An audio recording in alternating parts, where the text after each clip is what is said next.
Good evening and welcome. My name is Mike Skelly. I'm the Public Relations Director for Suffolk AME. I'd like to thank everyone for coming tonight. I know there's a lot of traffic issues. We're expecting some more people to trickle in, but this is obviously a tremendously successful, great showing tonight. You should give yourselves a round of applause for coming.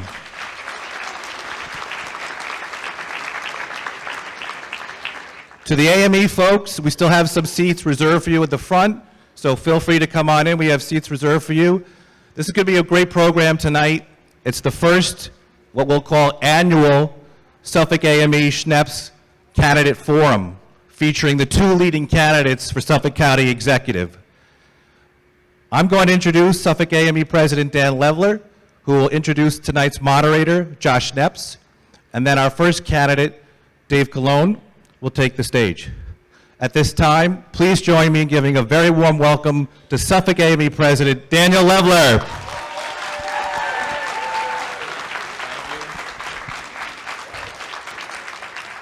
Thank you all. And so Mike told you who I'm about to introduce, so you know that's coming.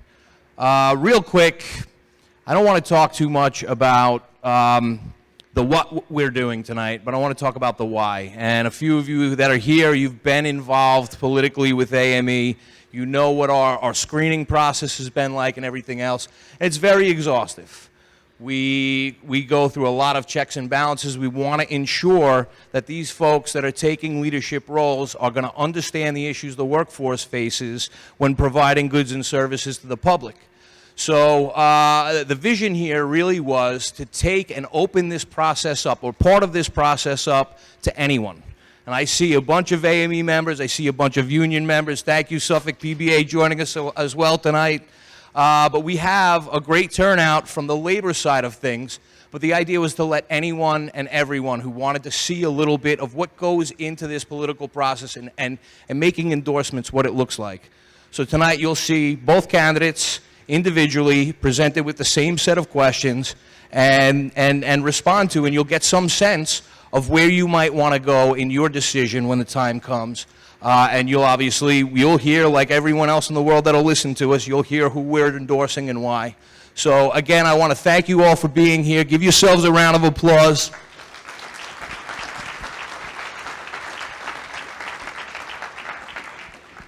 And be prepared to come a little earlier next year because of this whole 495 thing. But at this time, I'd like to invite up Josh Schnepp, our partner.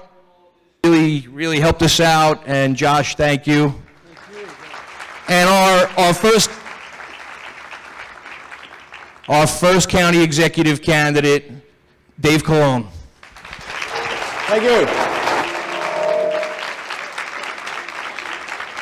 Welcome, everybody. Can everybody hear me okay? Testing, testing. How's that? Dave, please have a seat. Well, welcome, everybody. I want to welcome everyone to the Suffolk County Executive Candidate Forum. My name is Josh Schneps, and my company is Schneps Media. We publish many of the local and regional media outlets, such as the Long Island Press, Dan's Papers, Noticia Long Island, New York Family, AM New York, among others. And I'm really pleased to have the opportunity to partner with Suffolk AME and, of course, their president, Dan Levler. As well as Jay Oliver, I want to thank you, who's doing our live broadcast on LI News Radio tonight in conjunction with their brand new Spanish language sister station, En Vivo, which is great to be hosting this evening with. I want to thank our host, Rick Lewis, who's the CEO here at the Suffolk YJCC. Terrific venue to be here. So as most of you know, this forum is an opportunity to hear directly from the two candidates running for Suffolk County Executive. We have Democrat Dave Calone as well as Republican Ed Romaine, who will be joining us later. I want to thank them both for being here, and I want to thank the audience for taking the time to be here, as well as everyone listening on the radio. To respect our candidates and all of you, I would kindly ask if everyone could put your cell phones on vibrate. It's like going to the movies, if you still do. I want to keep talking to a minimum, please. And of course, if you can hold your applause or other responses, whether they're cheers or jeers, we want to hold those back. As discussed, the candidates are going to be taking the stage individually. This is an open forum to have questions. Those questions came from, we have one from our Long Island press editor. We have about a dozen questions that were submitted to us online from our readers. And then we are taking questions. Many of you filled out a question when you came in, and we're going to ask those questions. And really what we're going to do is start off with an opening statement. Let Dave introduce himself to all of you here in attendance this evening. And last, I just want to note that Dave Calone is being first, but we did flip a coin to determine who was going first. And we really want to make this very open and transparent. So with that, I want to welcome you, Dave. I want to thank you for being with us here this evening. And just give you the stage for a couple of minutes to share a little bit about yourself. Thank you, Josh. Appreciate the opportunity to be here. Thank you all for being here. Thank you to AME for your leadership in putting this together, the Dan Leveler and the executive team, and all our county employees. Thank you all for being here. You are the heartbeat of Suffolk County government. We couldn't do anything in Suffolk County government without you, and I look forward to working with you as county executive going forward. The county executive race for me and the future of Suffolk County is personal. I was raised here, born here in Suffolk County, raised here, and now my wife and I are raising our 3 kids here in Suffolk County. And look, we face significant challenges here in Suffolk County when it comes to safety and affordability and jobs and environmental protection. But I firmly believe that if we have the right leadership, new ideas, new vision, people with the right background, we can solve those issues and tackle them together. We've never had a county executive who was a prosecutor. We've never had a county executive come out of the business sector. And I'm both of those things. And I've also been very involved in Suffolk County at the highest levels. I chaired the Planning Commission for Suffolk County for 8 years. I headed up the county's Superstorm Sandy Review Task Force. I headed up for Suffolk County our small business recovery programs during COVID-19. For me, this is about making sure that we have the right solutions going forward. If you want to make sure your community is safe, elect a prosecutor. I've helped prosecute an al-Qaeda terrorist. I've held criminals accountable. I've worked with law enforcement to keep communities safe. If you want to make sure we have good paying jobs and an affordable place to live, elect someone who has that experience, who comes from the private sector. I've created jobs here on Long Island and around the country. I know what it's like to keep an eye on a budget to make sure we're doing things efficiently. For me, government, particularly local government, isn't so much about left or right. It's about how do you move your community forward and how do you solve problems. And that's what I've always prided myself in being, a problem solver. Taking good ideas, no matter who they come from and no matter who gets the credit, to solve the problems that we face. We do that in the business world. I did that as a prosecutor. I did that as a leader here in Suffolk County. And I look forward to doing that as county executive. I look forward to talking with you this evening about my ideas and answering your questions about how we can best move Suffolk County forward. Thanks for being here. Thank you, Dave. So this first question is from our editor, and certainly something that everyone deals with, taxes. Given rising inflation, increased cost of living expenses, and really all-time high real estate valuations here in Suffolk County, how will you keep property taxes from increasing? Yeah, look, we all know affordability has a bunch of different components, but one of the key things is the government piece of the expenditure pie. We need to make sure that government is efficient. We need to make sure that we are holding the line on taxes. In fact, I've actually would love to look at actually how we can reduce or even eliminate county general fund property taxes. But the first thing we need to do is make sure that we are running the government efficiently. And that means bringing technology to bear, giving the tools that our workforce needs to do their jobs more efficiently. And as a technology person, that is my first thing that I want to work on, is making sure that our workforce has the tools that they need. It also means making sure that we're fully funding the lines of our employment that actually generate revenue. Right now in Suffolk County, we have waiting lists for people to get permits. We don't have enough people filling those jobs in the county government. And quite frankly, that's a real problem because we have people waiting for permits and approvals, but also we're not getting the revenue that comes with the fees that go with that. We need to be smart about how we do government and make sure that we're meeting the needs of the people while getting the revenue that we need. We also need to look at the county's overall expenses. We have lots of land in Suffolk County. In fact, the largest landowner in Suffolk County is Suffolk County.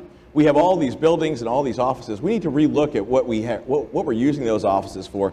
Other states, Josh, are actually saying to their governments, hey, let's look at reducing our footprint. Do we need all of the offices that we have? Let's consolidate. In a post-COVID world, like, how do we use our buildings better? How do we make sure we're not, leasing buildings that we actually, when we have others that we own, and those kinds of things. So keeping an eye and looking on those kinds of things in terms of how we can reduce expenses is really important, while making sure that we're fully funding our county workforce, because they're the ones who get the job done.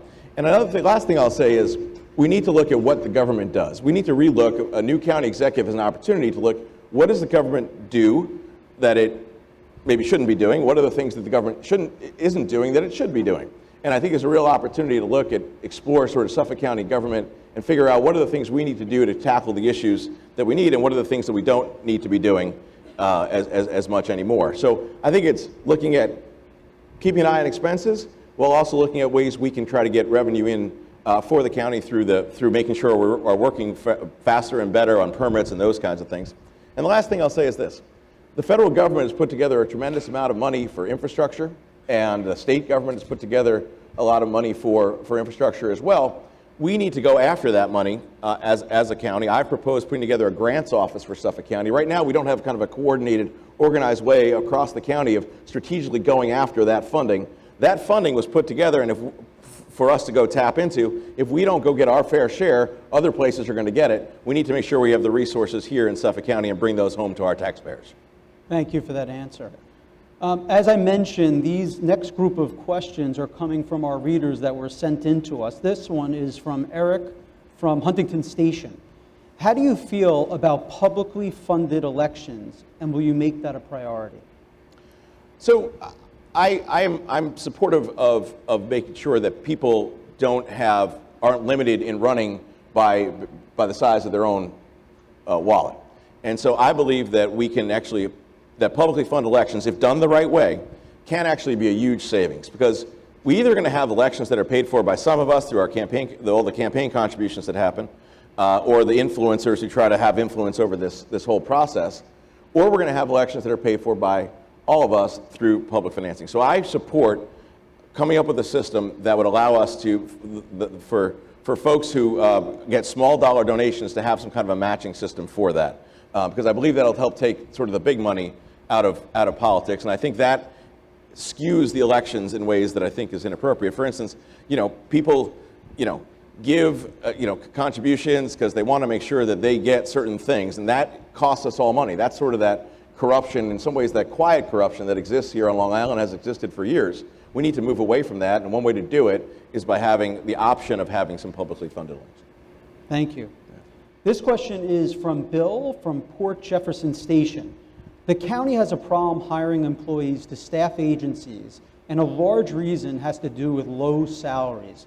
What is your plan to address this? Yeah, so look, we can't do the things we need to do as a government and as a region without our county employees, and right now, our county employees are underfunded. The number of open positions in county government is terrible. The amount of difficulty we have recruiting people to come work at the county is way down because of the challenges we face. The private sector responded very quickly to COVID and some of the inflation we've all been living with. The public sector, the government, has not. We are right now have trouble filling all these positions, but also when people do get hired by the county, they're immediately looking to see where they can get better paying jobs. It used to be that government, there was kind of a bargain. You had good benefits and a stable workplace.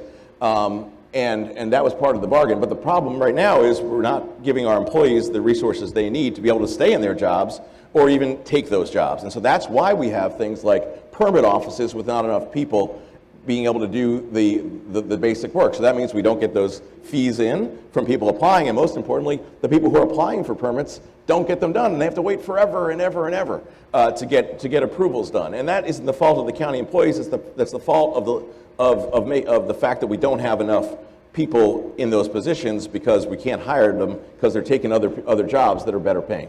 So it starts with respecting our county employees and paying them enough and paying them the wages they need and deserve.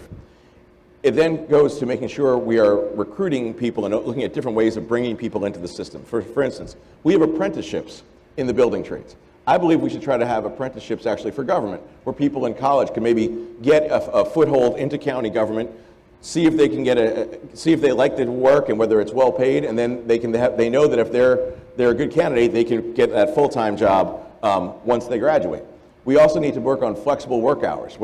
Look, in the post-COVID world, the businesses that I'm involved with, we have people working in hybrid schedules and different work, maybe 9 days out of 10 and those kinds of things. We need to explore all that to make sure that we give our county employees kind of options that would make them enticing to work here compared to the private sector. We have a great workforce. We got to make sure they're well paid and that they are incentivized to do the great work that the county needs to do going forward. Thank you. This next question is from Anthony from Port Jefferson. Suffolk is dealing with a brain drain with young people seeking opportunity in other areas where it is cheaper to live. What policies will you seek to enact to bring Suffolk's economy into the 21st century to create jobs that provide the opportunity to achieve the economic and social benefits that the American experiment in entrepreneurship has cultivated? So I think it's critically important, and I think it's one reason why it's important to bring people with different experiences to the leadership of Suffolk County. I've created jobs, I've started small businesses, and I know what it's like, what it takes to create those good paying jobs. I've been involved in helping to start those jobs here on Long Island. I created something called the Long Island Emerging Technologies Fund.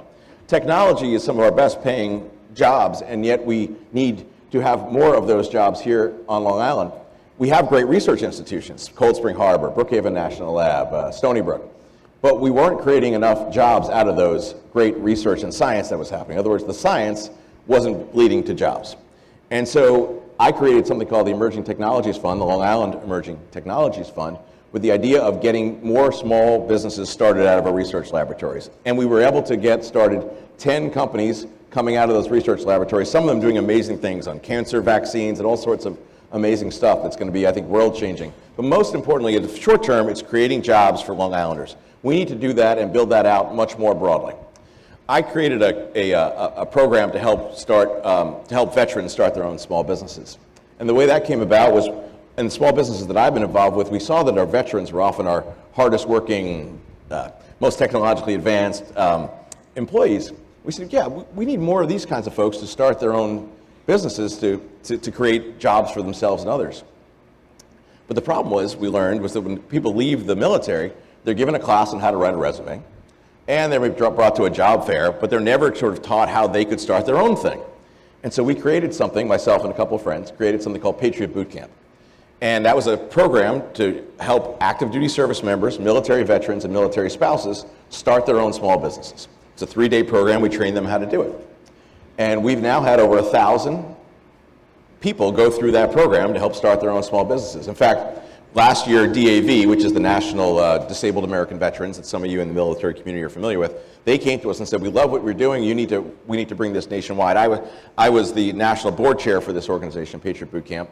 I'm now, for DAV, the head of their National Veterans Entrepreneurship Council for the country to help expand this all throughout the country. But we need to make sure that we're getting people the tools they need to start small businesses. And it's programs like that. We could replicate that here in Suffolk County, working with Suffolk Community College to help people start their own businesses, harness the technology we have here, like I've started doing with the Emerging Technologies Fund. And quite frankly, we need to make it easier to start a small business in Suffolk. I propose that we make Suffolk County the place in New York State where it's free to start a small business. We want to reduce every barrier we can to those who want to create jobs here. And as someone who's coming from the business community, I'm going to lead on that, and it's critically important we have those good paying jobs so our young people can afford to stay here. And as I said, it's personal for me with my young kids growing up here as well. So thank you.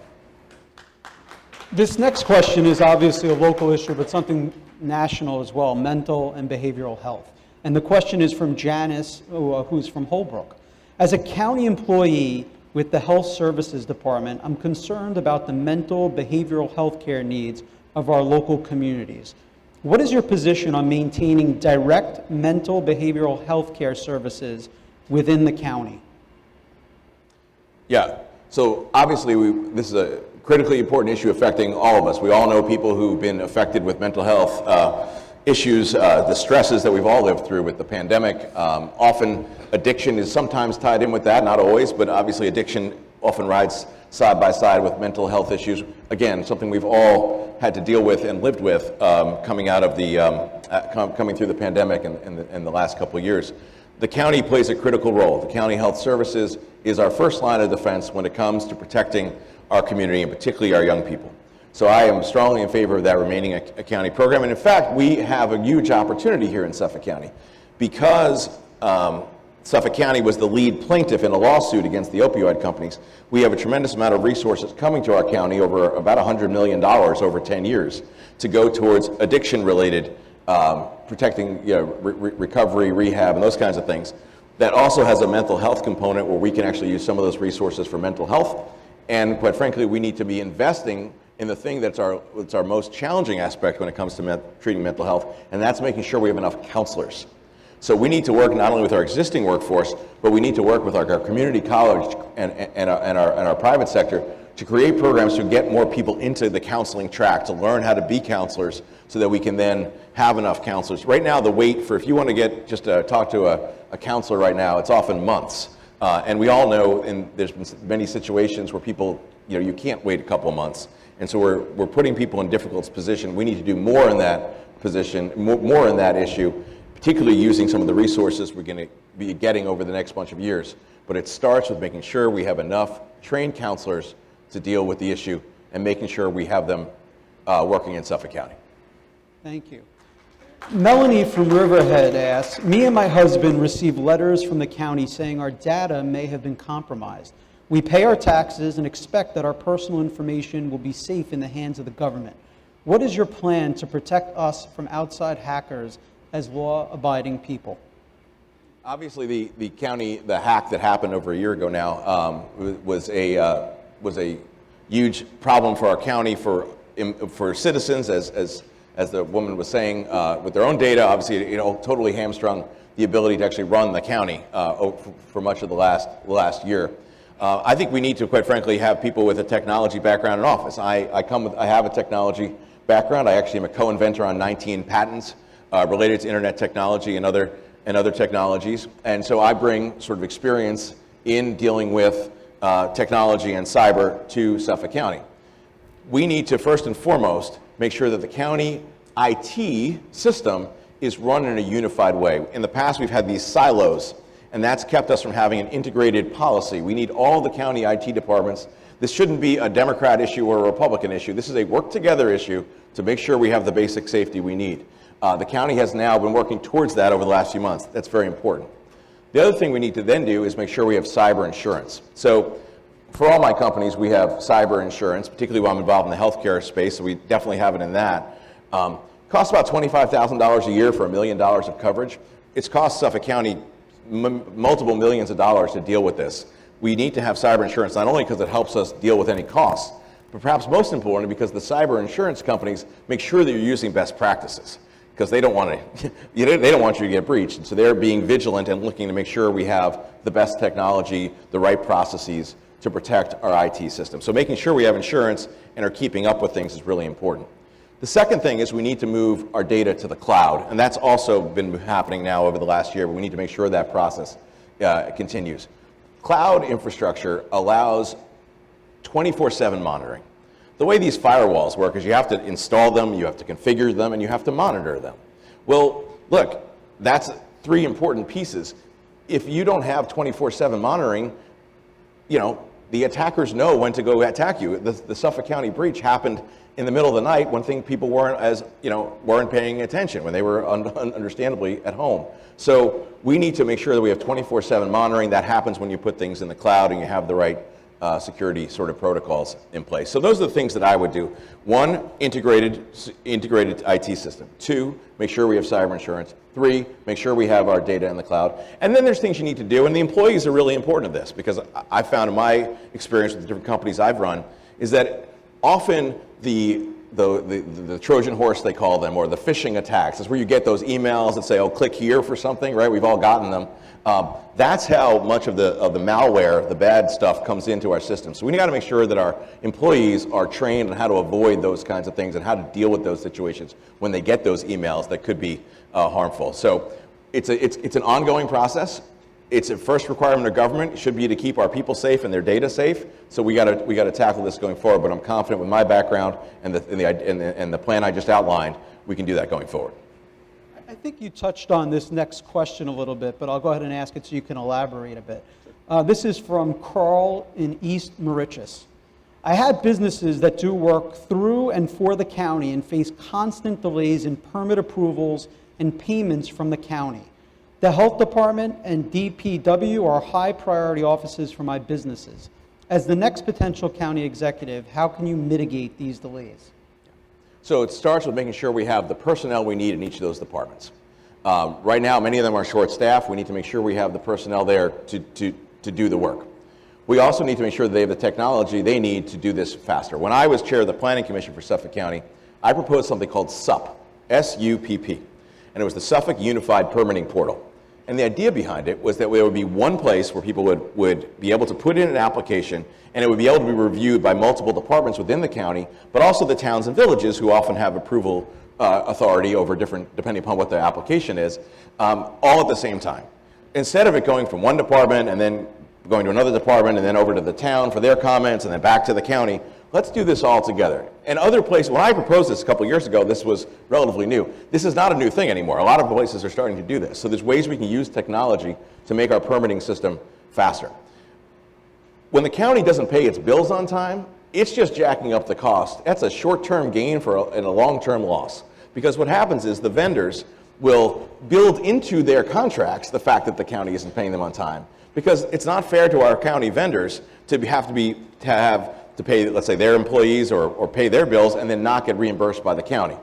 They then, of course, the next time they say, well, if you're going to wait 6 months to pay me, I got to jack up the price of my contract that I'm charging you. So it is a short-term gain by delaying these payments for a long-term loss. We need to make sure that we're paying our vendors on time. It's not fair to them. It's not fair to their employees if they're not getting paid on time or they're not getting reimbursed on time. And it also, in the long run, is bad for the county finances because of the people jacking up, building that expense into our contract. So look, like anyone, the county should pay its bills on time. All of you pay your bills on time. The county should pay its bills on time as well.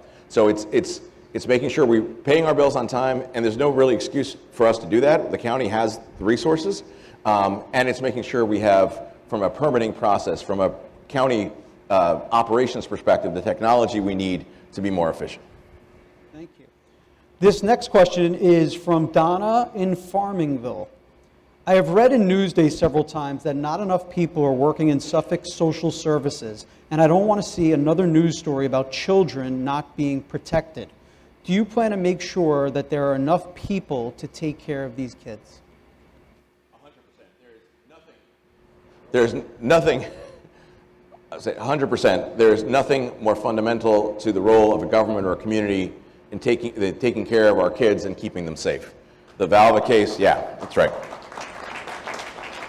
The Valva situation was horrific, and it should have never happened.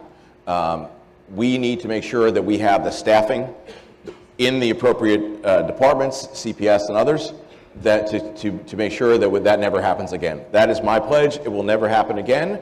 We need to make sure that we put the governance in place and the resources in place to make sure of that.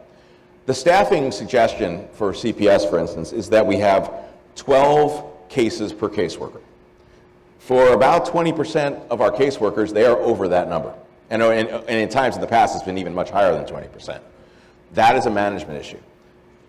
The workers care about the kids. They want to see the right things done.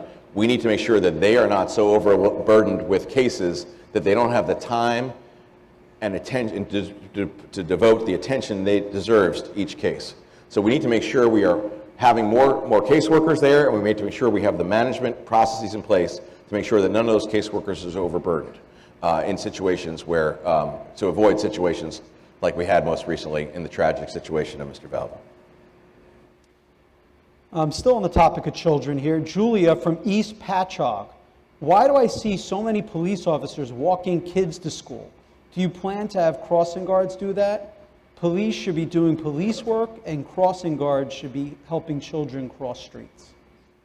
Yeah, I agree. I haven't seen that myself, but certainly where my kids go to school, we have crossing guards. We should have crossing guards who are kind of expert at doing that. Obviously, our police play a huge role in our county, an important role, and have many different responsibilities. But unless there's an emergency situation, I would think that we should have crossing guards rather than the police. I will say this, that we need to make sure that that our law enforcement officials, our police and our other law enforcement officers have the resources they need. We have a real issue in terms of making sure we're fighting back against crime, and we know that there's street crime that's been increasing, and other issues. We need to make sure our police are focused on our most vulnerable situations, the most dangerous situations, and unless in the case of an emergency, I would think that shouldn't be crossing kids across the street. I will say this, I do want to see our law enforcement, and that starts with the sheriff's office, which has started working on this a little bit, but also our police department, working on school safety issues. So we have 69, I believe, districts here in Suffolk County. Some of them have school safety plans, but not even close to all of them. We need to make sure that every school has a school safety plan. We've seen situations in other places, tragic situations. We need to make sure that each of our schools is required to work with our sheriffs and our police department to work on school safety plan to make sure that our kids are safe. We also have to make sure that we have our school security guards. So security guards can actually be anyone. They don't need to be trained under the law in any law enforcement. We need to make sure that we create a county training program for our school security guards so that we make sure each of them is held to the appropriate standard, has the appropriate training to deal with public safety in a school setting. Thank you. This is from Robert in Savehill. I run several restaurants and struggle to grow my businesses in areas that I am told are priority areas for revitalization. Sewers will allow me to keep expenses down while keeping the level of service my patrons expect.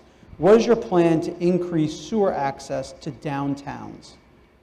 So sewers are critical for two reasons. One, they protect our health. They protect our water, which is our health, right? So it protects the water underneath our feet, the waters that surround us, and they're critically important to protect our families. They're also critically important for providing for opportunities for economic development. That means both downtowns as well as other places, housing, etc. Sewers in Suffolk County has been an issue that I've been working on for a number of years. So Steve Calone and I, when I was chair of the Planning Commission, when he was relatively new as county executive, launched the Reclaim Our Waters initiative. We did a big teletown hall for it, and the focus was how do we get more sewers and more funding for wastewater treatment. I then headed up this county's wastewater treatment, the wastewater financing task force, and then more recently I helped draft a legislation that was actually bipartisan. This was Democrats, Republicans all came together to do this with developers, environmentalists, unions, etc., to get a Suffolk County wastewater district set up. We wrote this legislation. It got to Albany. Every Republican state senator from Suffolk County wrote a letter to the governor saying this is a good idea. We need to let the people of Suffolk County approve this. Even Albany helped us out in that regard and said that it could be done here in Suffolk County. We needed one more step to get it done, and that was for the county legislature to approve putting it on the ballot this November so that all of you could have a choice about whether to implement this clean water program and have this funding we need for sewers. The county legislature, every single Republican in the county legislature voted no and shot down that opportunity. That was a travesty for a number of reasons. One, it prevented us from expanding sewers more quickly. Two, it took away the right of all of you to decide whether that was what we wanted to do or not. Three, we need that program in place to go tap into those sources of funding that I mentioned earlier. $1 trillion the federal government has put together over the next 10 years for infrastructure. $4 billion the state has put together through a bond act for water infrastructure and clean environmental related infrastructure. As I said earlier, we need to go get that money, but you only get that money if you have a plan, if you have the resources and a recurring funding stream to go get it. So as a business person, I can tell you the return on investment of doing that would have been tremendously beneficial. And yet the Republican legislature said no. And my opponent, while he said he was for it, had no persuasive power apparently over the Republicans, because every single one of them voted against it. We need to elect a county executive who will put that back on the ballot and give the people of Suffolk County the opportunity to vote on that. I will do that in my first week in office. We need to elect a legislature that will allow the people of Suffolk County to put that measure on the ballot. I'm running with a ticket that is committed to doing that. We're going to do that our first week in office, give you the chance to vote on it in the spring, and then we'll have an opportunity to get the funding we need for sewers.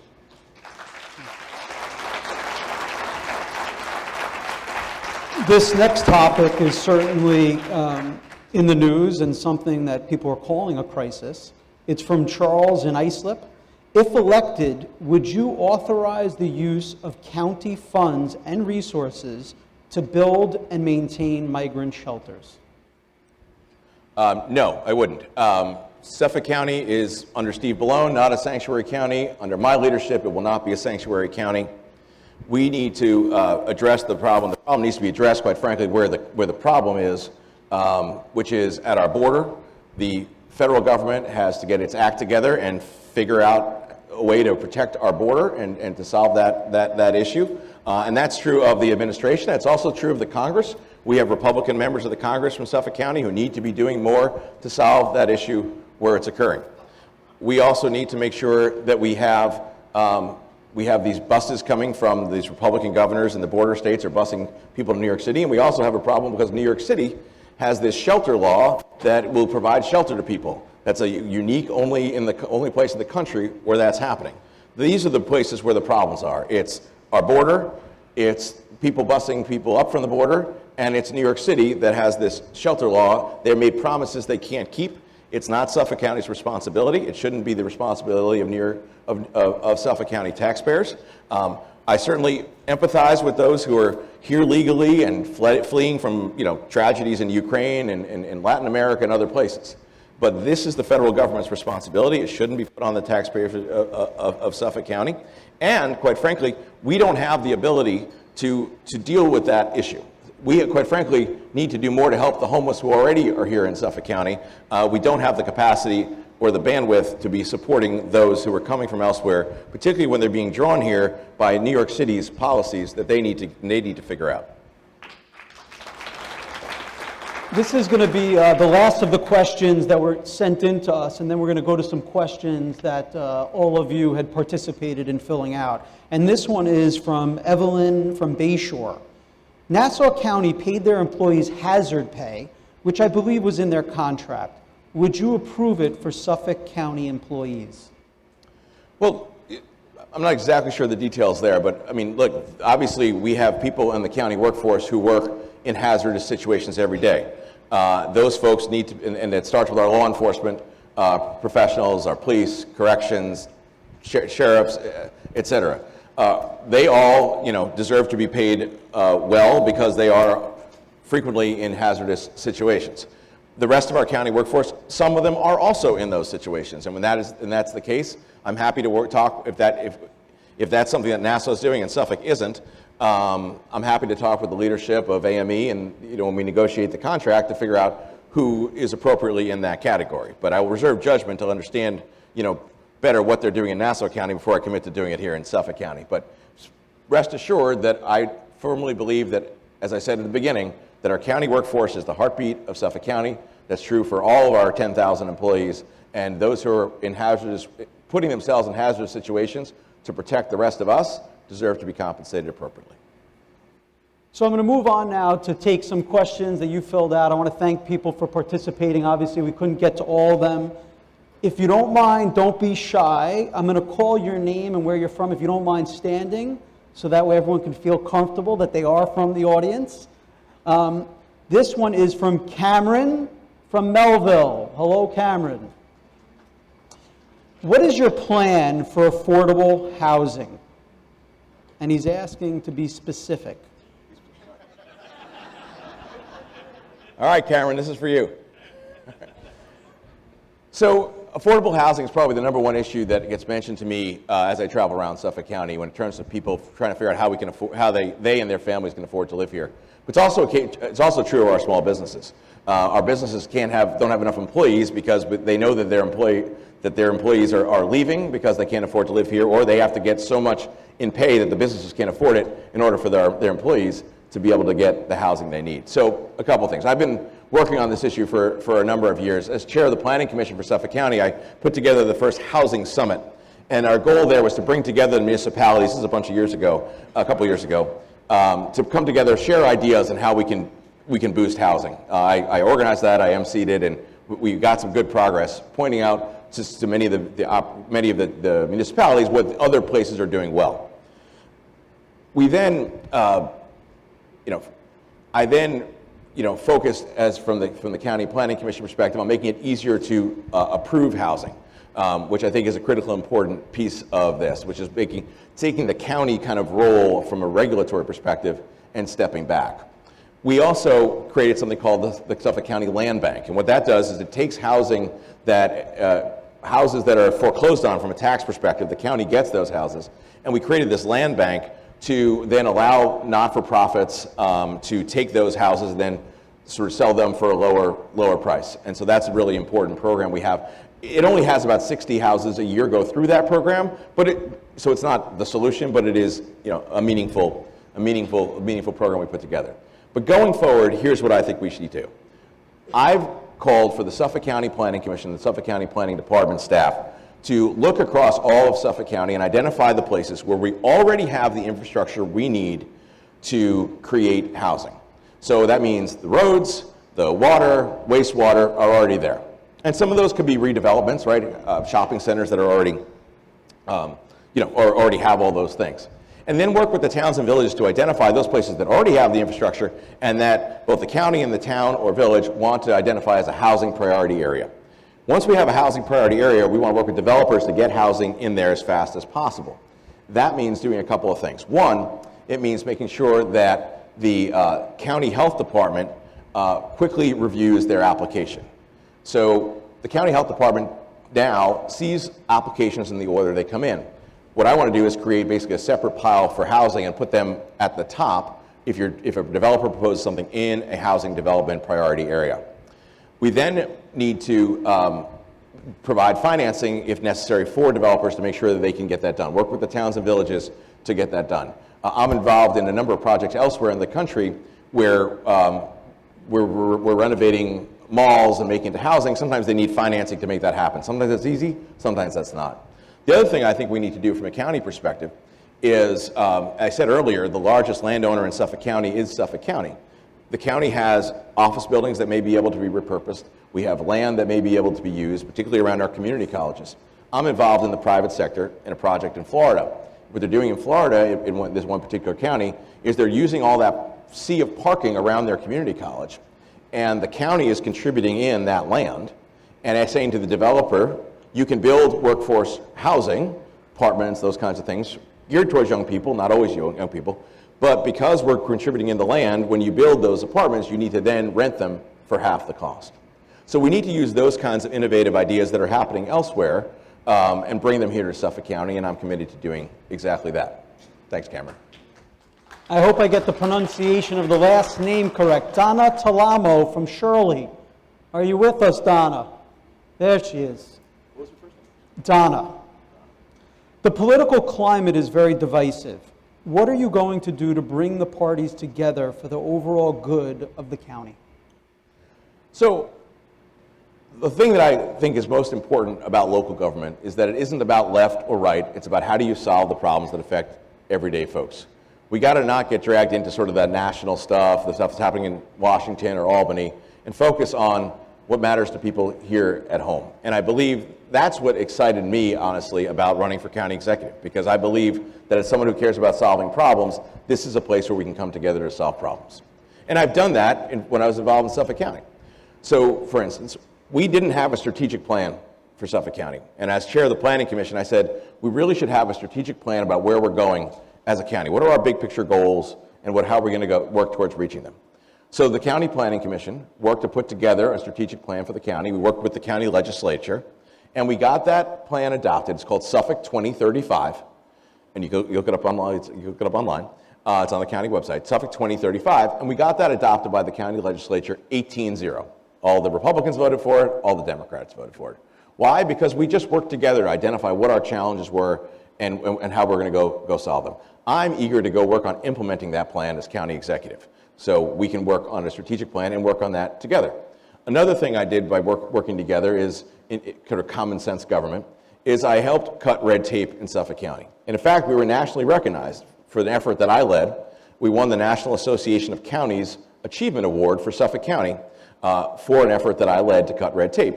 And the way it happened was this. The solar industry came to me. I was speaking as chair of the Planning Commission at a solar conference somewhere here in Suffolk.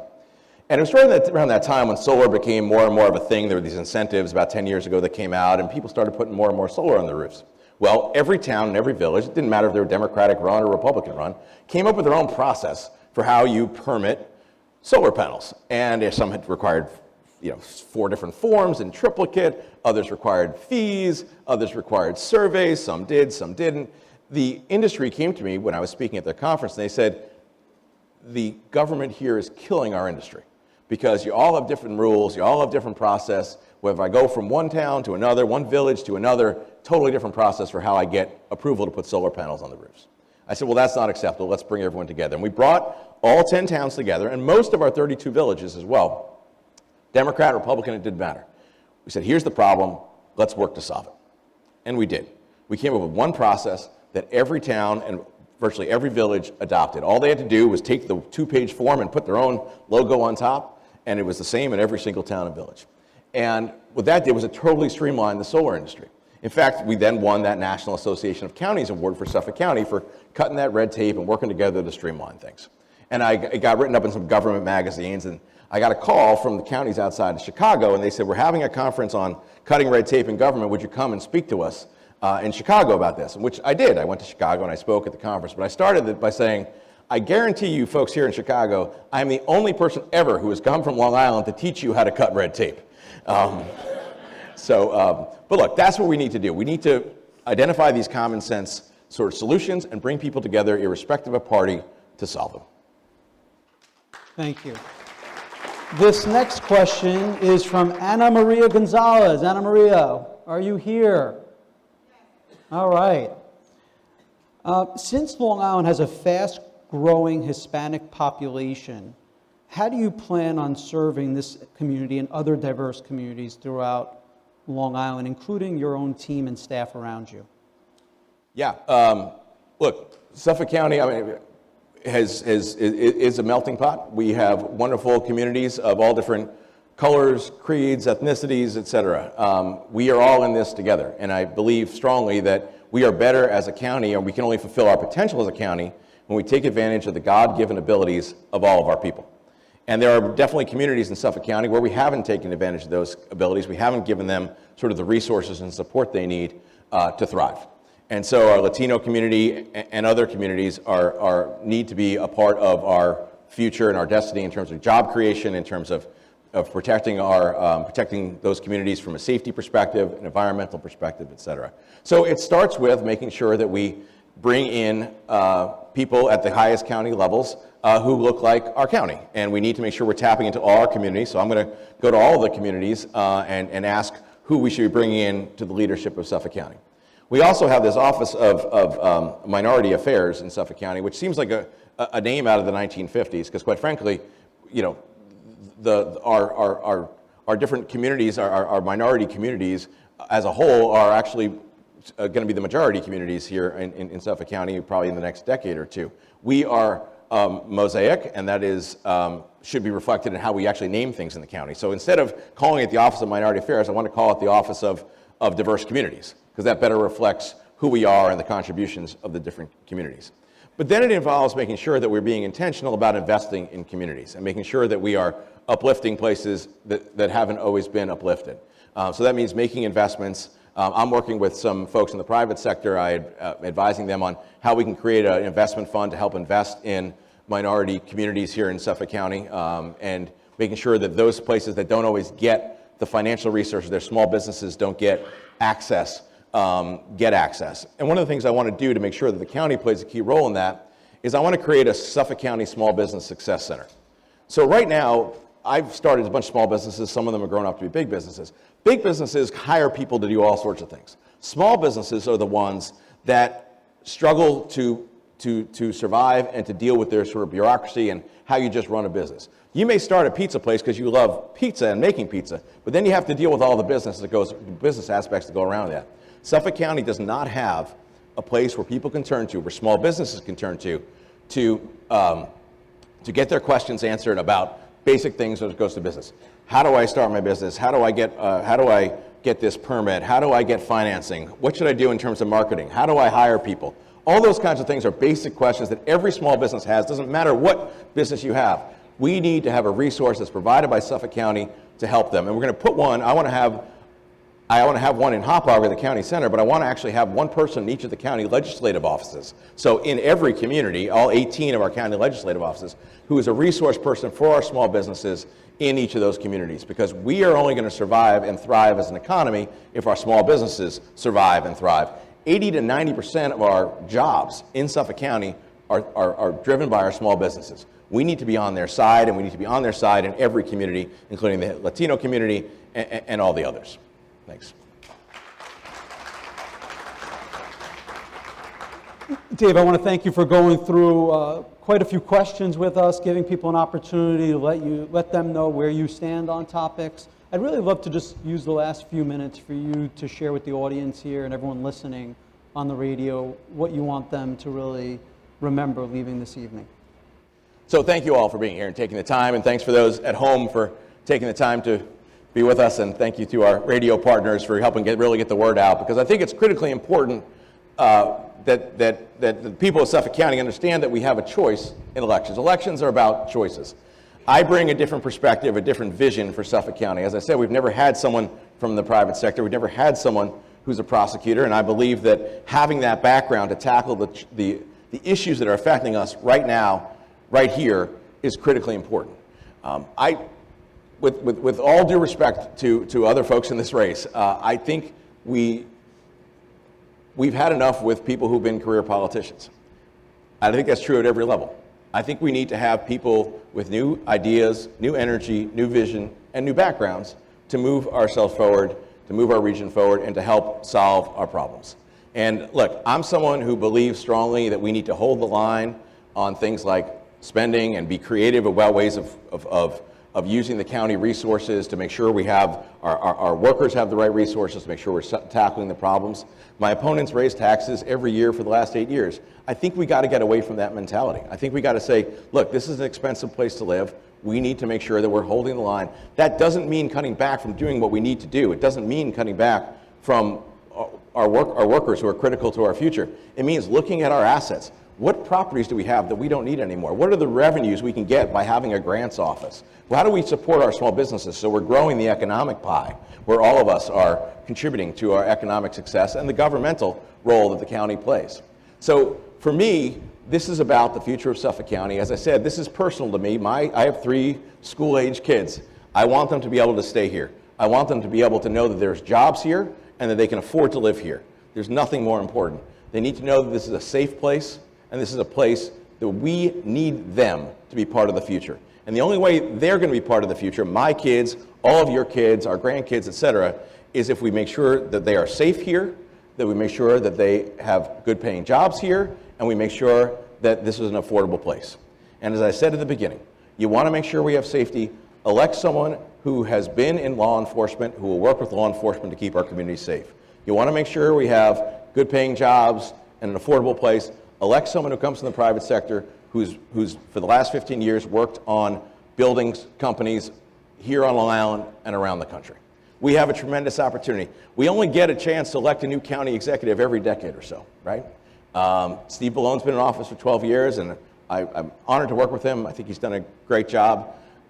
But this is the chance for us to move Suffolk County forward. The question is, what kind of Suffolk County are we going to build over this next decade? What are our kids and our grandkids going to inherit over this next decade? We need to be looking out to the future, looking at someone who believes in putting together a strategic plan and then going and executing that plan. And I'm looking forward to doing that as county executive, and I appreciate your consideration. Thank you so much.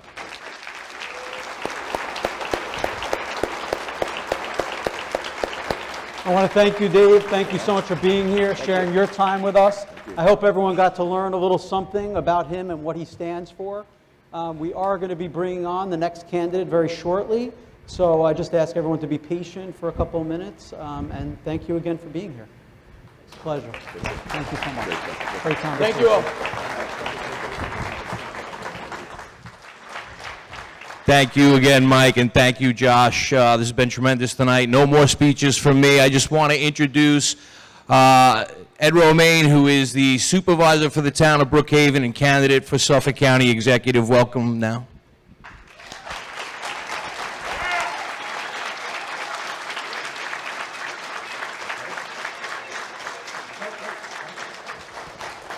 Ed, thank you so much for being with us. Pleasure. Welcome back, everyone, and everyone on the radio as well. Similar format, same questions are going to be asked of each candidate. So, Ed, you're going to get the questions that we had submitted to Dave as well. We're going to start off with a format just letting you introduce yourself. Then we have a question from one of our editors, and then we took questions from our readers as well as the audience here today. So I want to thank you for your time, and please, again, I want to thank everyone for being respectful of the noise, and let's please continue that. So to start off, I would love for you just to give an opening statement and share a little bit about yourself. Very briefly, thank you for having me. Thank you to Schneps Media, who's doing a great job. Multiple publications throughout this county. Keep things interesting. And big thank you to AME. Those are the people that make this county go. I appreciate this forum because no matter what I say, you know the real story. You know about this county and what's going on. Look, every election asks us to weigh the past against the future. You know what's happening now in the county. I'm running because I think the county could do a lot better. I think we can have an honest budget. We don't have an honest budget in this county. We have a dishonest budget because we put positions in the budget, we tax people for those positions, and then they remain unfilled. I wonder what happens to that money. In my town, when I submit a budget, every job in that budget gets filled. And if it becomes vacant, we fill that. It may take a little longer if it's civil service and we have to get a list, but it gets filled. But it doesn't get filled now. I'm running because I'm concerned about the course and direction of the county government. I want to make sure that we get what we pay for. I'll give you a perfect example. And maybe I'm going off on a tangent. But right now, there's 60 detective positions in our budget that are budgeted, that I'm paying taxes for, that you're paying taxes for, that remain unfilled. What do you think that does in terms of tracking down some of the criminals in this county?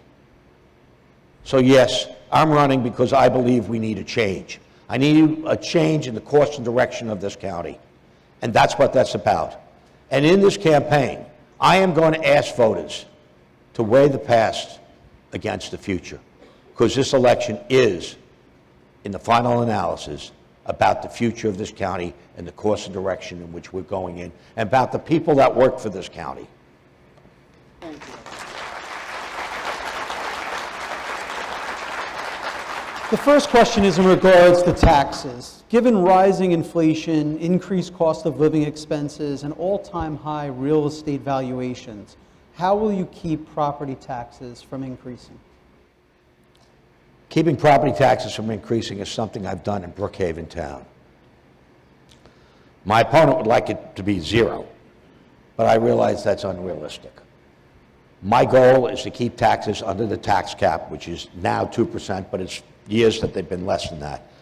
I want to make sure that there's enough revenue to do the job that we have to do as a county. I want to govern responsibly. I want to make sure the resources are there. But I am worried about the future of this county because there's two things that concern me: affordability and safety. We have to take a look at all the institutions that are involved in this county, from the state to our school districts to our taxing districts, because we are in competition with the rest of the world. So, quite clearly, our ability to control expenses, and to do smart things in terms of cost is critical to the future of this county.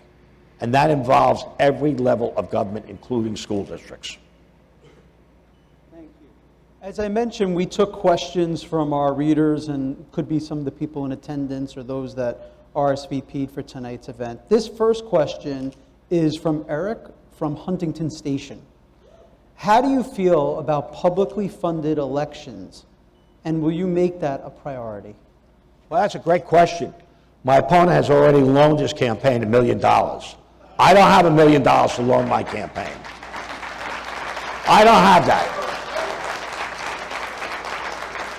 For those who know me, I've worked in the public sector for a lot of years, so I'm no millionaire. Nor do I work for millionaires or billionaires with hedge funds or tax shelters, which my opponent does. So I'm not looking to shelter the taxes of millionaires and billionaires. But I am looking to make sure that the average person isn't picking up the difference where they can shelter their wealth and you have to pay your wealth. So I'm looking for a change in that. Public funded campaigns would be nice.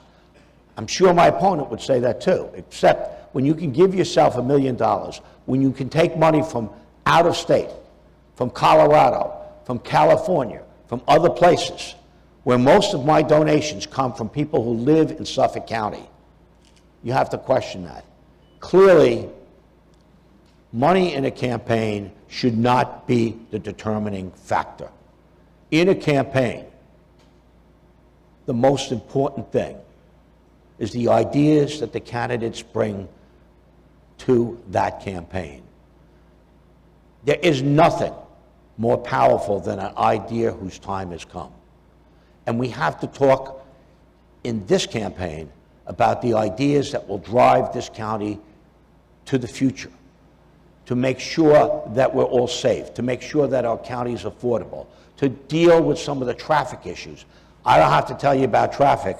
Coming here on 495 today, we were jammed up.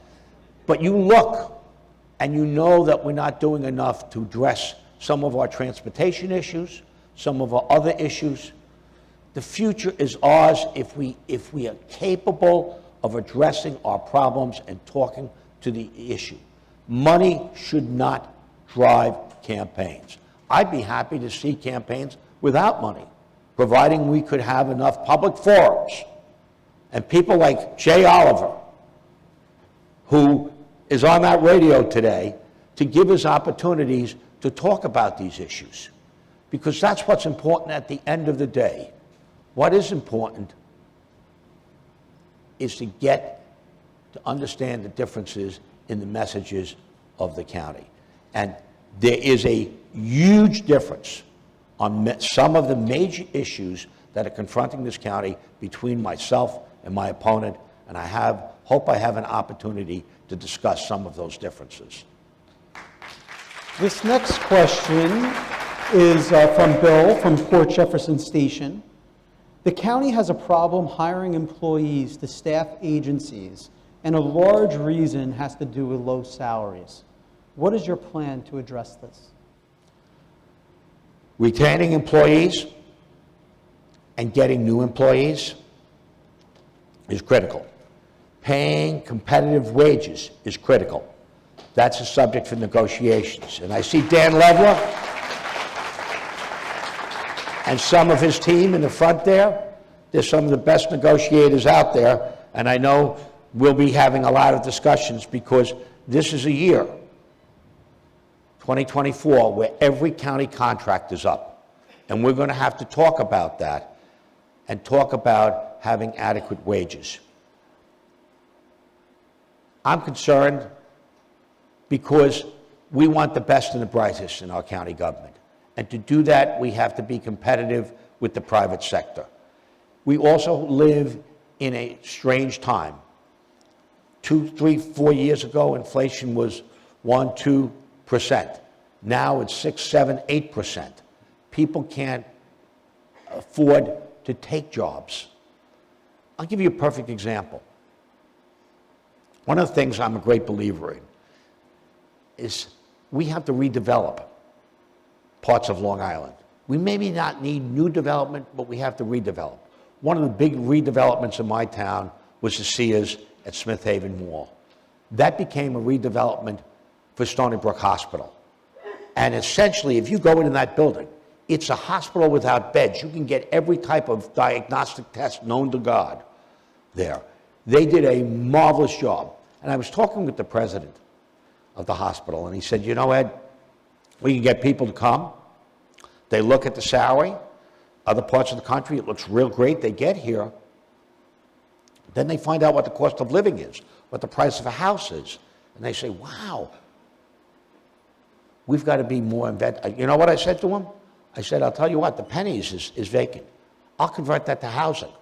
I'll convert that to housing for your hospital staff, for your nurses, for your orderlies, so they have a place to live that's affordable and near their workplace. And in the middle of a mall, so they can shop when they have free time. You've got to think outside the box. Yes. But in terms of recruiting people, yes, we have to do a better job. And those are discussions that I'll be having with my friends at AME. This question is from Anthony from Port Jefferson. Suffolk is dealing with a brain drain with young people seeking opportunity in other areas where it is cheaper to live. What policies will you seek to enact to bring Suffolk's economy into the 21st century to create jobs that provide the opportunity to achieve the economic and social benefits that the American experiment in entrepreneurship has cultivated? There's a lot of answers to that question. I'll start off by saying come to Brookhaven. We just did $1 billion of investment from private industry in 21 projects in our town. So we have jobs galore in Brookhaven Town. Come to Brookhaven Town. But let me expand on that because I'm running for county executive. That's a multifaceted approach. One of the things we have to do right now, economic development and planning are together in the structure of government of Suffolk County. When I'm Suffolk County executive, if God willing that happens, planning should not be driven by economic development. Economic development should be a separate department. And the first thing I'm going to do with that department is create a small business development center within economic development, because it's the small businesses where our business community starts. And we're not doing enough to help them, and they're struggling. They struggled through the pandemic. They're struggling with competition, particularly online competition and warehouse competition. So we need a small business development center. That's the first thing, and a separate economic development department, separate from planning. In addition to that, we have to make it viable for young people to stay here. We need affordable housing.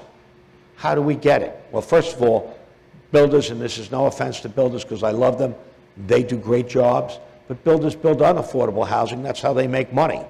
What we need is to have programs to help young people get affordable housing. Like what? Well, to begin with, the county has a $30,000 down payment program for anyone that qualifies to buy a house. And I would encourage and expand that program. In addition, every year this county takes property for back taxes. And you know what we do eventually? We auction them off. I would not auction off any property in a low to moderate income area. Who do you think buys those properties?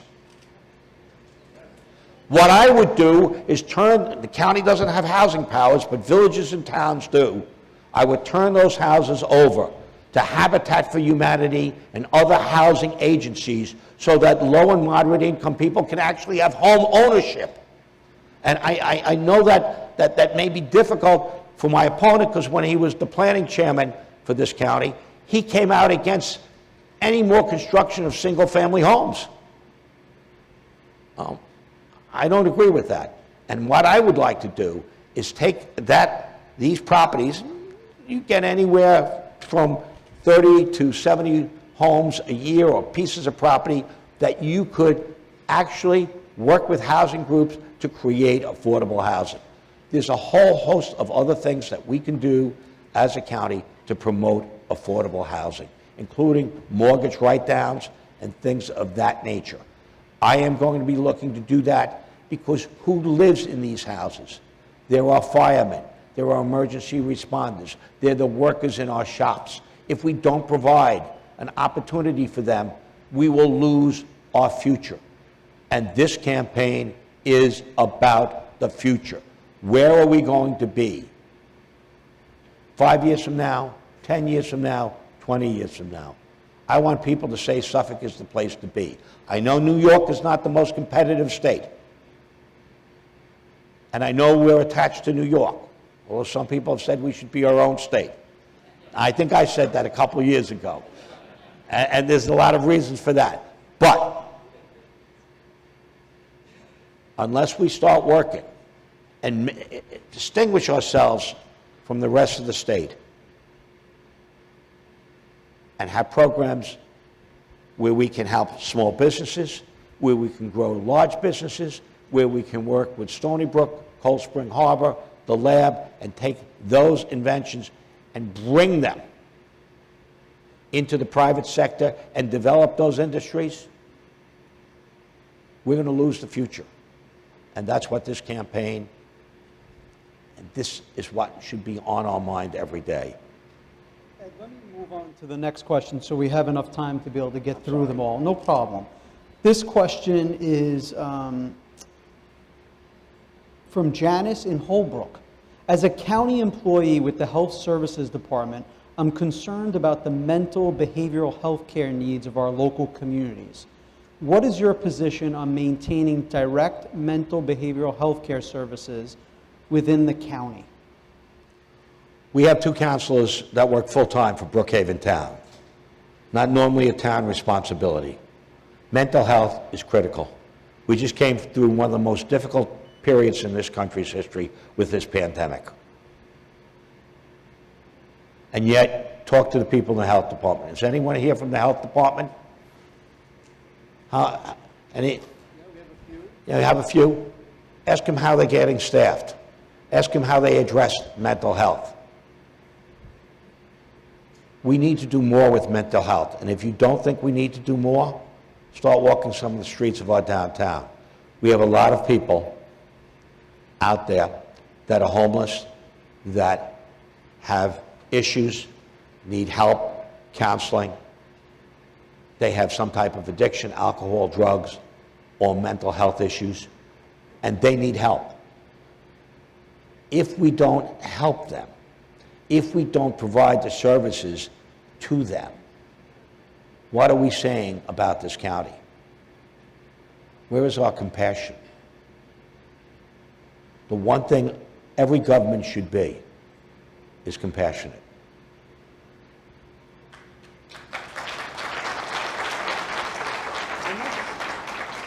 This next question is regards to data. This is from Melanie from Riverhead. Me and my husband received letters from the county saying our data may have been compromised. We pay our taxes and expect that our personal information will be safe in the hands of the government. What is your plan to protect us from outside hackers as law-abiding people? I got the letter. I got the letter. I was a county employee for 27 years. I got the letter. And I looked at the county and our county executive, and I shook my head. I run the largest town in this county, Brookhaven Town. It is the largest town geographically in the state and the second largest by population with 500,000. We have cybersecurity insurance. The county was rejected. They were given the reasons they were rejected, and they never addressed those issues. My data center for the town of Brookhaven is in the cloud. None of the county's data center is in the cloud. In the town of Brookhaven, we do periodic penetration tests. So we discover our weaknesses and shut our back doors. All the county seemed to have done is shut their eyes because they were given warnings long before last September that there were people in their system and they did not address it. The lack of accountability and responsibility and people going like this is not acceptable.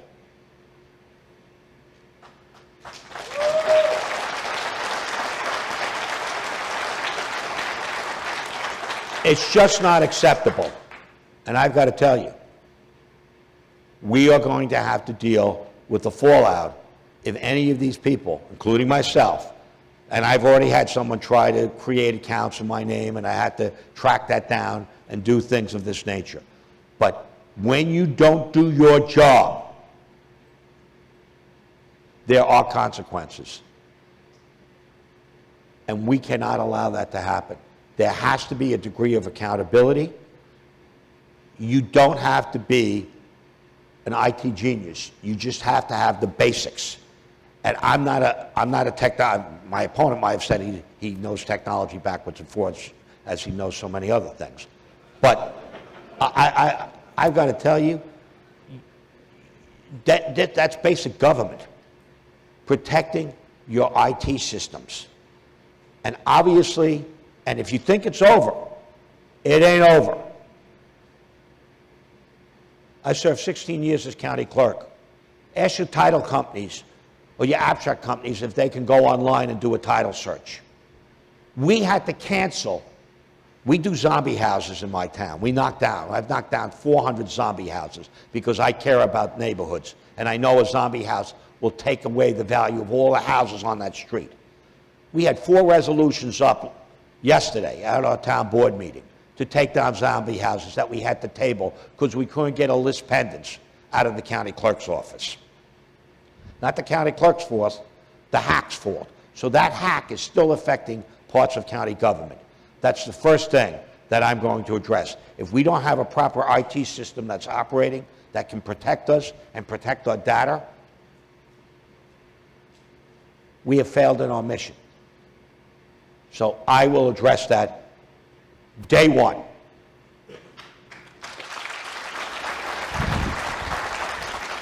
This next question is from Carl from East Mauritius. I have businesses that do work through and for the county and face constant delays in permit approvals and payments from the county. The health department and DPW are high priority offices for my businesses. As the next potential county executive, how can you mitigate these delays? Delays that occur happen for 2 reasons. The way the system is set up and the number of people that are working in the system. My town pays its bills on time. I pay my bills on time. You pay your bills on time. But I hear from many vendors, DPW and others, saying they have to wait 6 to 8 months longer. My question is, really? I said, do you build that into your pricing? Oh, absolutely. So we're all paying for that. If you can't run an efficient government, we all pay for it. So the thing is, staff your departments properly, set up the system so things get done on time, hold people accountable, and get the job done. The health department, I have to tell you, we have to start getting permits moving. Now, I could call the health commissioner in, he's a term appointment, and I could ask him, but his specialty is medicine. I need someone to make that department staffed properly with the proper systems to make sure that permits get done on time. The faster permits get circulated in the health department, the stronger our economy is, the more jobs that are created. There is a direct proportion to the processing of those permits to the health of our economy and to the sanity of average citizens. I talk to people who want to put a little bedroom onto their house because their mother-in-law is going to come work with them or something. And the frustration that they have to go through. What we need in the health department, in all of our departments, is a citizen advocate to help people walk through. They shouldn't have to hire expediters or lawyers or attorneys or whatever. We need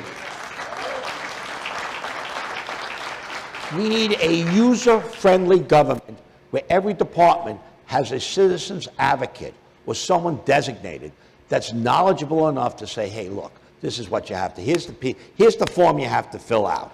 This is what you have to do. If you need help, I'll sit down and help you. That's what we need. We need a government to work with the people who need it and not send them on a paper chase. Thank you. This next question is from Donna from Farmingville. I've read in Newsday several times that not enough people are working in Suffolk social services, and I don't want to see another news story about children not being protected. Do you plan to make sure that there are enough people to take care of these children? It is my highest and top priority.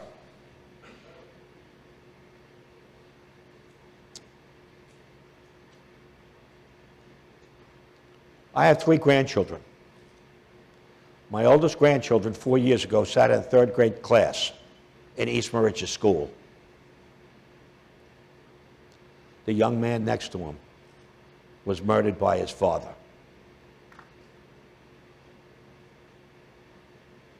You know the case. I don't have to tell you the case. Child Protective Services is critical. When we don't protect our children, when we don't staff, when we have caseloads beyond the requirements, the set requirements, and we allow things to go unchecked, bad things will happen. Don't pay a bill on time, that's one thing. Cost you more money, that's one thing. Lose the life of a child. We had to tell my grandson that his friend was not coming back. Child Protective Services will be one of my first top priorities. This county has to protect its children. We have to make sure we have enough caseworkers. We have to make sure there's adequate training. We have to make sure that complaints, and I know complaints were made by the teacher, the school nurse, the principal, and the neighbors, and we have to know that we have the power and the ability to check these things out and the time and the staffing to do it. Because all we have to do is fail, even once, and that's the life of a child. Cannot happen.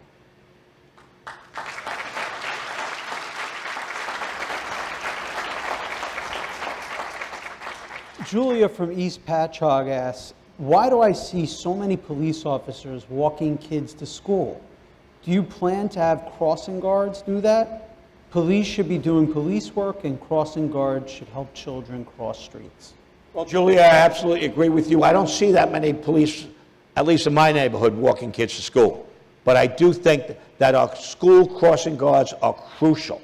They're a part of our system to keep our kids safe, because we have busy highways and busy roadways, and we have to protect our children because some of them don't take a bus to school. Some of them walk to school. Some of them take their bikes to school. There needs to be key crossing guards at major intersections to ensure the safety of our children. And I hope that we're staffing them properly. And when I get in there, that's one of the things I'm going to look at. Because again, we want the best for our children. Thank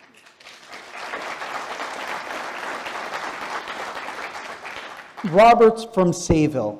I run several restaurants and struggle to grow my businesses in areas that I am told are priority areas for revitalization. Sewers will allow me to keep expenses down while keeping the level of service my patrons expect. What is your plan to increase sewer access to downtowns? My plan is to work with the county legislature to do exactly that. My plan is to expand sewers into the densely populated areas of this county. My plan is to work with the county legislature. We had a plan that was put out earlier this year. I didn't think it was a perfect plan, far from perfect, but I supported it because I said I didn't think the perfect should be the enemy of the good. But the plan failed because our county executive didn't do what he should have done. If you're going to increase the sales tax, which this was an increase, a referendum to increase the sales tax, the first thing you do is you do a home rule message. You get the legislature to vote on it, and you send it up to Albany. He did not do that. He went right to the governor and said, put it in your budget. This is something that should not have been in the governor's budget, should be a standalone resolution. But it did it, and as a result, he said, well, every Republican voted, well, everyone voted for the budget. So let's get beyond that. Then he comes back here, and the legislators say, wait a second, 75% are for IA systems, not for sewers, and 10% for administration. How much is left for sewers? And then the next thing you know, part of the bill says, if you're replacing any of your cesspools, you have to put IA systems in. So even the money for sewers would go to IA systems. And there's nothing wrong with IA systems. And they're good in less densely populated areas. But in densely populated areas, of which we have many, we need sewers. There will be a water bill if I'm county executive. I've been endorsed, not my colleague, I've been endorsed by the New York State League of Conservation Voters because they know I am committed to having a water bill for this county. And I don't know if we need a referendum or if we need an 1/8% sales tax, and I'll tell you why. To balance this budget, this county executive took $200 million out of the 1/4% sales tax. A 1/4% of which I was the co-sponsor of in 1987. That was supposed to be a lockbox. But somehow he was able to get $200 million. We got sued as a county by the Pine Barren Society, and we lost the suit. And he has resisted paying it back. It will have to be settled. I will settle it. There's $200 million right away that's available to match anything. So before I tax, I want to see if I can use that $200 million as a match for federal and state funding.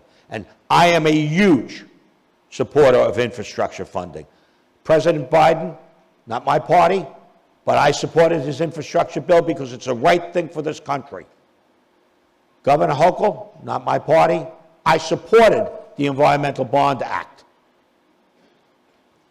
Infrastructure is $1.1 trillion. The Environmental Bond Act is $1.4 billion. Do you think some of that money should come down to Suffolk County? I think so. I run the largest town. I haven't seen a penny of it. I'm going to tell you, if I'm elected county executive, I'm going to yell, scream, and holler and shake that money tree because we need that money. We need to rebuild our infrastructures. We need sewers, particularly for the most densely populated areas of this county, from Kings Park to Smithtown to St. James to Sayville to Mastic Beach to even Southampton. So we do need sewers, and I want to concentrate on doing that. But we need sewers that do a couple things. I want sewers that not only treat human waste, but road runoff, which we don't do now. And that's when it rains, we have to close all of our beaches. Not only do I want sewers to do that, I want sewers that are tertiary. That means they recharge the earth, they replenish our aquifer, because we're going to have a problem in the future.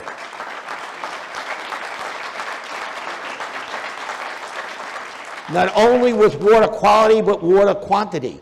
Many of our sewage, and people say, well, how many sewage treatment plants do we have? How many sewage treatment plants do you think we have? Well, we started with the Southwest. The county runs about 24 plants, okay? How many plants do you think we have? And I'm saying this because there's a policy issue here. You know we have over 190 plants in this county? 190 plants. Because after the Southwest Sewer, which was mired, unfortunately, in scandal in the late 70s, the county backed away from regional sewers. And as a result, if you built a condominium or shopping center, you had to build small little plants. They're all aging out. We have great challenges ahead. But we need to think regionally about sewers, about solid waste, about many of the issues that our island is confronted that we haven't addressed as a region. I'm going to tell you, as county executive, county doesn't get involved in garbage now, it will. because our 10 towns are struggling and DEC isn't helping us.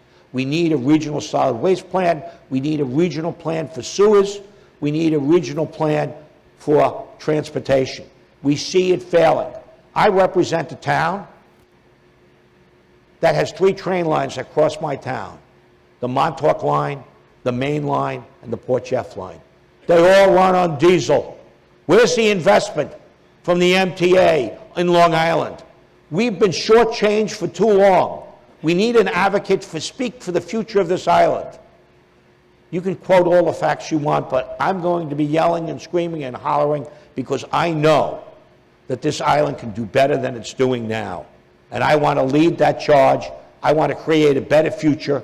I want to make sure my grandchildren stay here on this island and enjoy a better future than I've had, than you've had. And it should be that way for all.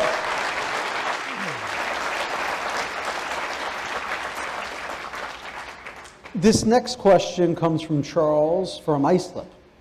If elected, would you authorize the use of county funds and resources to build and maintain migrant shelters? I'm going to start off with something. We're all a nation of immigrants. But no, I will not. That is, we have a failure on the national level. I guess no one wanted to say President Biden, but I'll say President Biden. Presidents do good things, and sometimes they don't do good things. And it's a balance. His open border policy is failing this country. Through that open borders comes most of the fentanyl from this country that comes from China, through Mexico, through the thing. And we had over 400 fentanyl deaths in this county last year alone.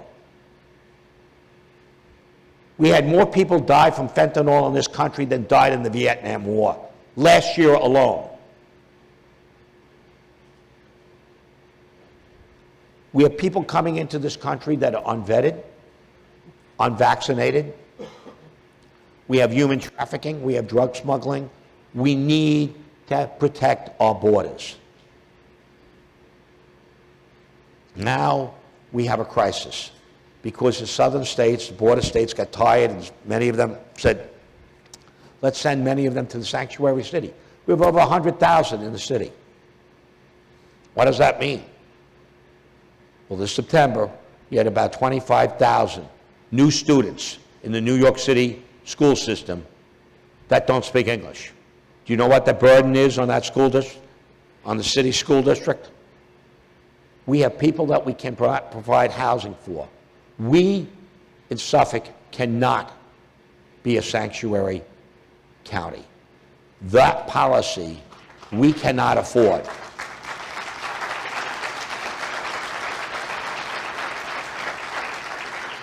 I feel very bad for these people that come, many for economic opportunity or for other reasons, but we cannot afford to be a sanctuary city.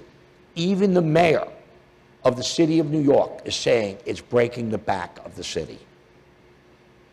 We are so stressed now.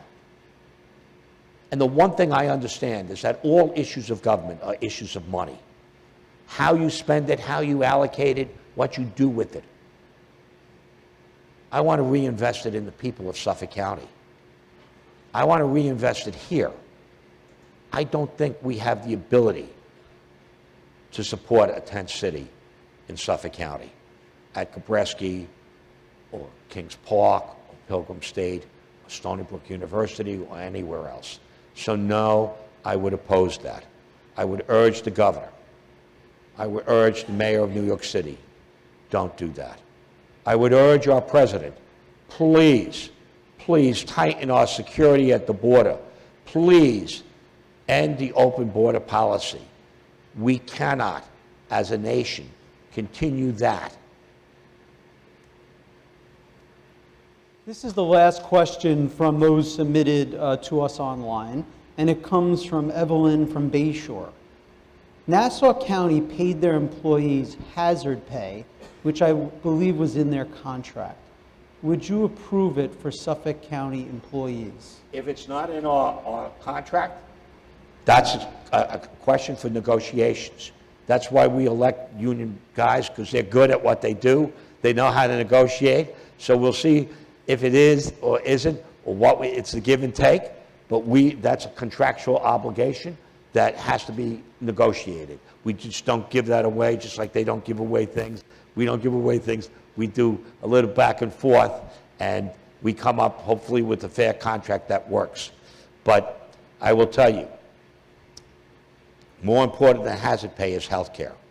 More important than hazard pay is health care. Look, I'm a long-time government employee, so I understand. Could have done the private sector. I was a teacher for 12 years before I got into government.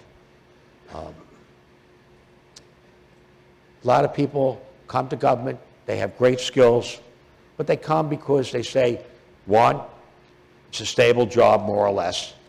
Two, there's benefits. And three, at the end of the day, if I work long enough, there's a pension at the end of the day. That is the thing that encourages people to come to work for government. I want to make sure that there's enough incentive that we can attract the best and the brightest to government. And that's my job, it's Dan Leveler's job, it's all the other unions' jobs, and I want to make sure that we have a system in place where those who work for this government benefit sufficiently and are encouraged enough sufficiently that we can have the best and the brightest in Suffolk County. Thank you.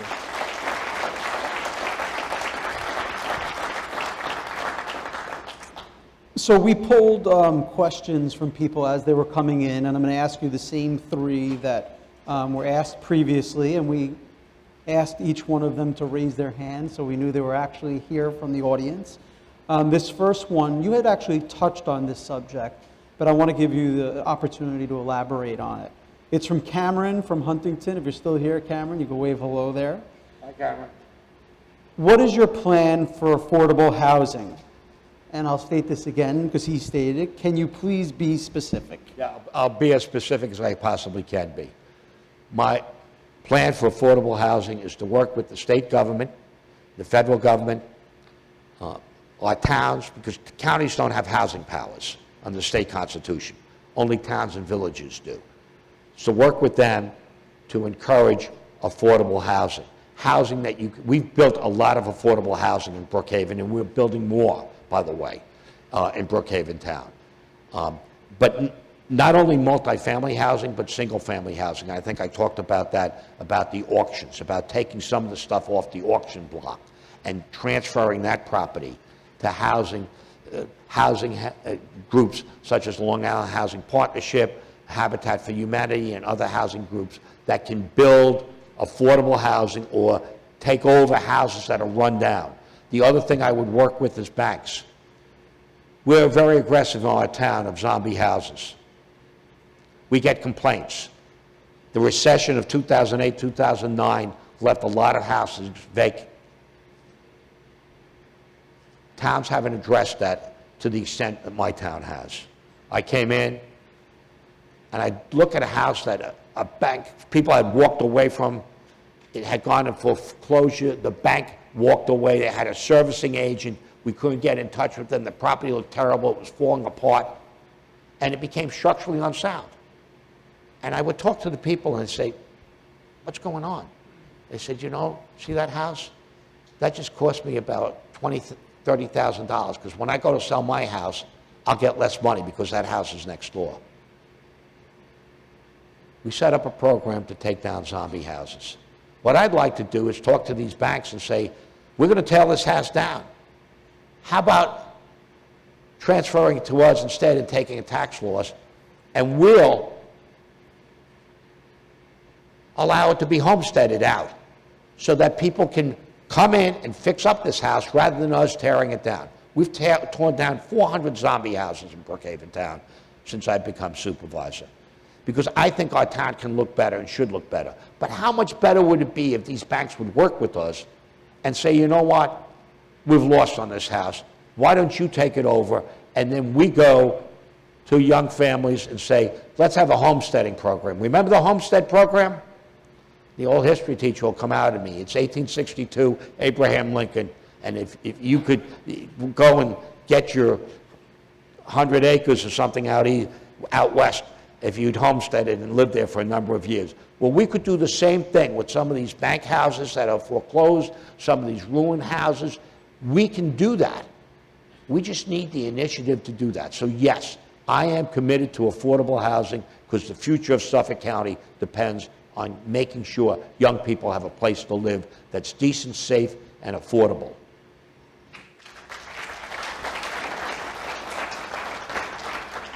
This next one is from Donna. If Donna is still here, you can wave your hand hello. From Shirley.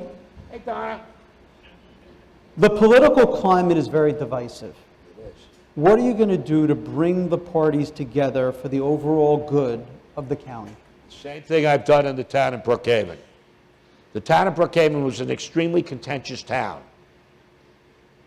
When I was elected in 2012, I flipped the board, 4-3. Republican, Democrat.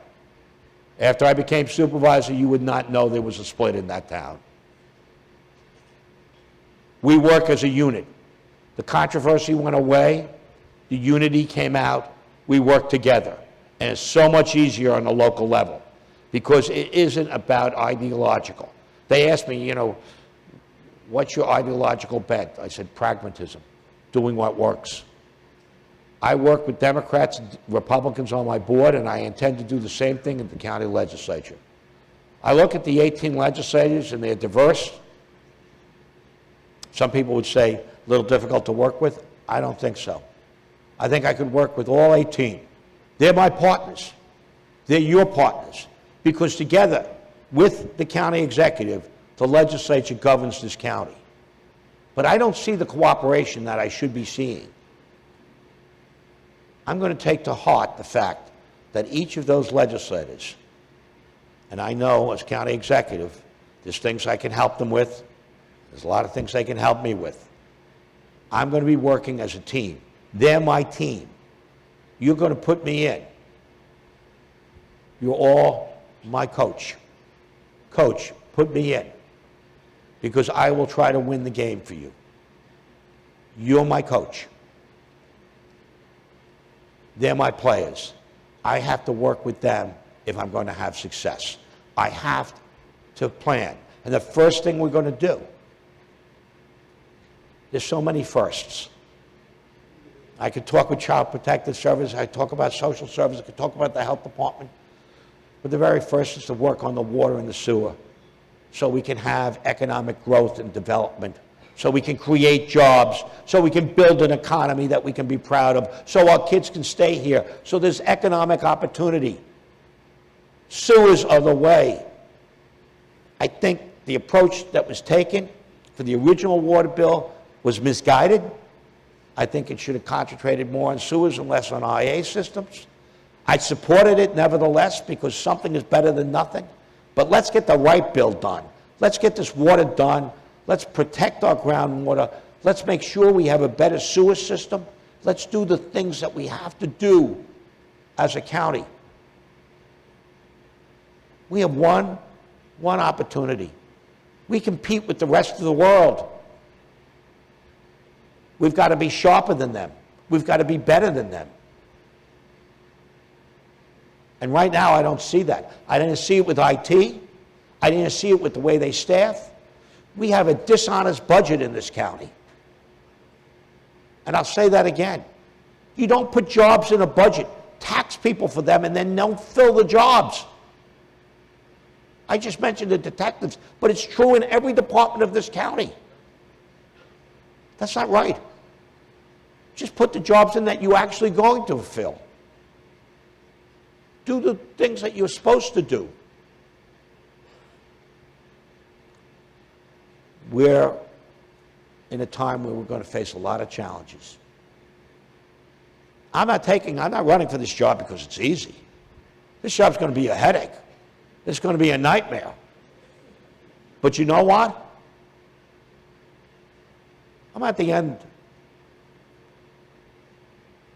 I have a lot of years in the system. I understand government, and I'm prepared to make the hard decisions. And I look out, and I see a lot of people who I know, who have worked for the county for years, who've done a great job. And I'm going to need all of you. I will need all of you. I don't come up here like someone might come up and say they know everything about everything. The one thing I do know, a good leader surrounds himself with people that are smarter than him. So that's why I'm going to need all of you to stand with me now.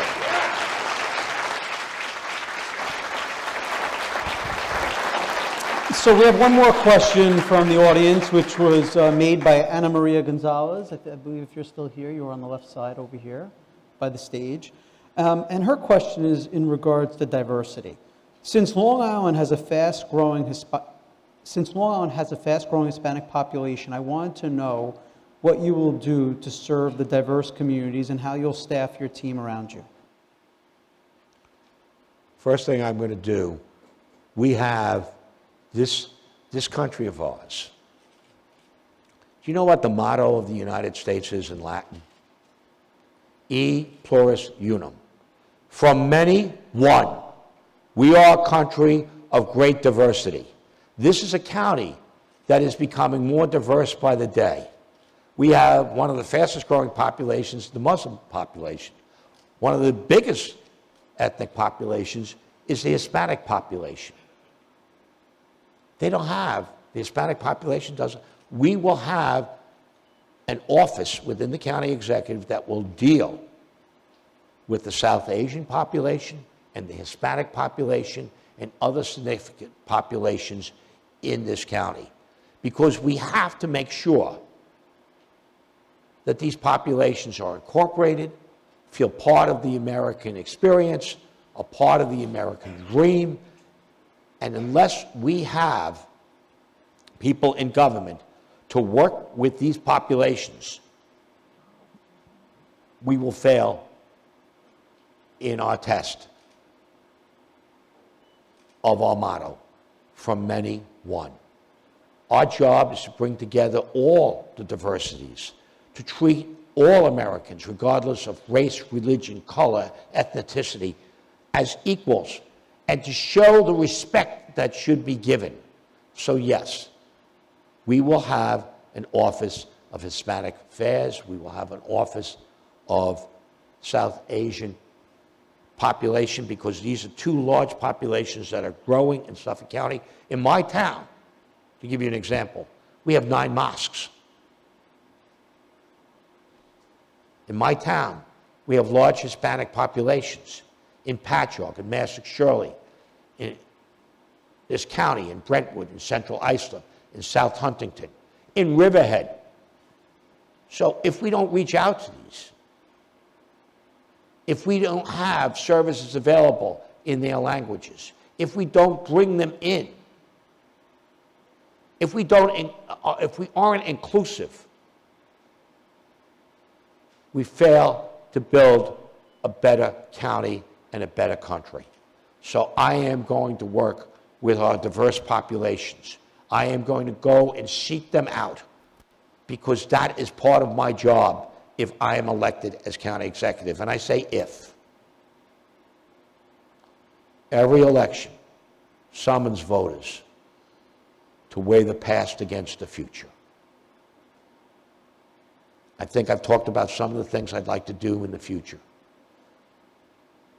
On November 7th, it will be up to the people in this audience and the rest of the county to make the decision. Whatever your decision is, I will respect. If I have the good fortune to be selected as your next county executive, I will lead. But as I said before, I will need all of you. Not some of you, I will need all of you. And I intend to govern for all of Suffolk.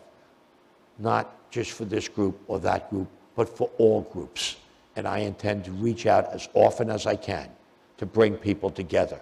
Because the job of a good leader is to bring people together. The job of a good leader is to listen. The job of a good leader is to bring people smarter than him around him or her.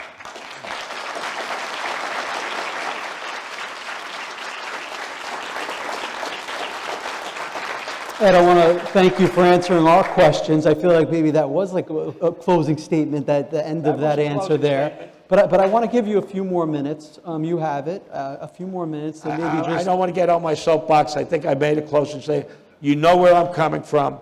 You know what I'm going to do. You know that I will be able to govern on day one. I'm running the largest town now. I have a lot of experience. I was a county clerk for many years. I was a county legislator for many years. I've been supervisor for the last 11. I have the ability. I won't need a roadmap to the men's room. I will know what to do on day one.